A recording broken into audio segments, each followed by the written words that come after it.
Morning दोस्तों। UP TET question answer series की यह वीडियो नंबर 4 है। इस वीडियो में हम यूपी टेट में आए महत्वपूर्ण सवालों को डिस्कस करते हैं। सवाल है, किसी पूर्णांक का वर्ग करने पर इकाई के स्थान पर कौन सी संख्या नहीं हो सकती। ऑप्शन है 0, 1, 2, 5। तो हम वर्ग कर देखते हैं। तो 1 का वर्ग होता है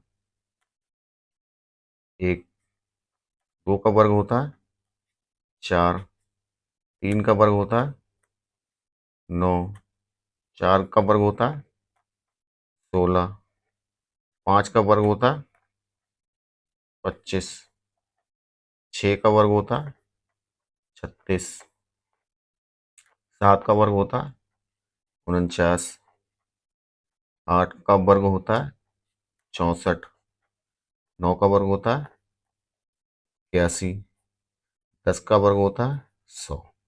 हम देखते हैं कौन सी संख्या नहीं हो। 0 0 है, 1 1 भी है, 2 2 किसी के इकाई के स्थान पर नहीं है। तो ऑप्शन नंबर सी यही हमारे सवाल का आंसर होगा।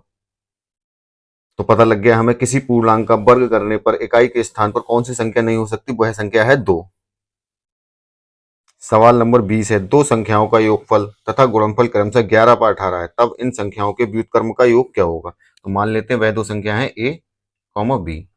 तो हमें दिया है योग a प्लस बी बराबर 11 और गुणनफल दिया है ए बी बराबर 18।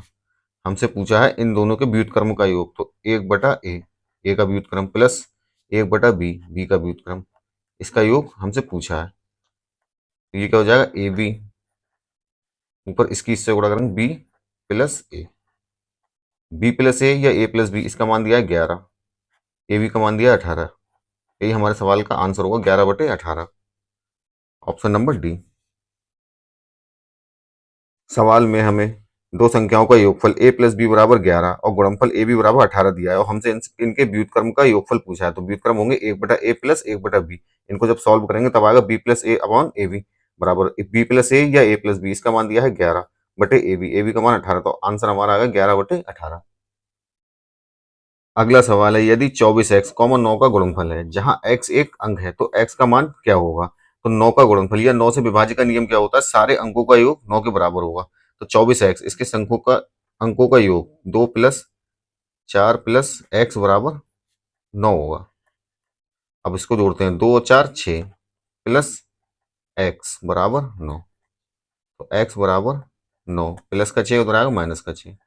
तो x बराबर 9 में से 6 जाएंगे 3। यही हमारे सवाल का आंसर होगा, ऑप्शन नंबर बी।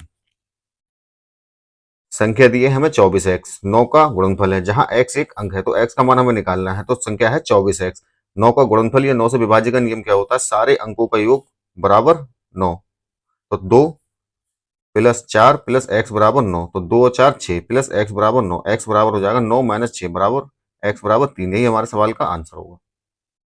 एक के उन सभी संभावित मानों जिनके लिए 4 अंकीय संख्या 547a, 3 से विभाज्य का योग होगा। तो 547a 3 से विभाज्य।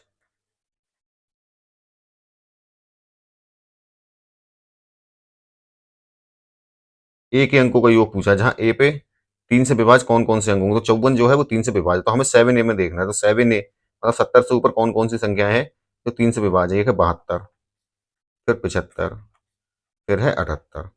अब ए का मान क्या क्या हो सकता है, 72 से 2, 75 से 5 और 78 से 8। अब इन सबका हमें योग पूछा है। तो 2 प्लस 5 प्लस 8, 2 5 7 और 8 15। यही हमारे सवाल का आंसर होगा, ऑप्शन नंबर बी।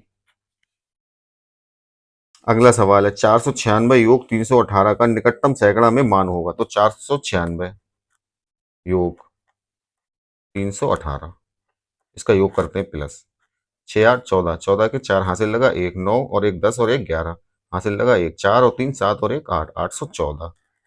हमसे इन दोनों का योग नहीं पूछा है, इनका निकटतम सैकड़ा में मान पूछा है। निकटतम सैकड़ा ये 800 के ज्यादा करीब है या 900 के, तो ये 800 के ज्यादा करीब होगा। यही हमारे सवाल का आंसर होगा, ऑप्शन नंबर बी।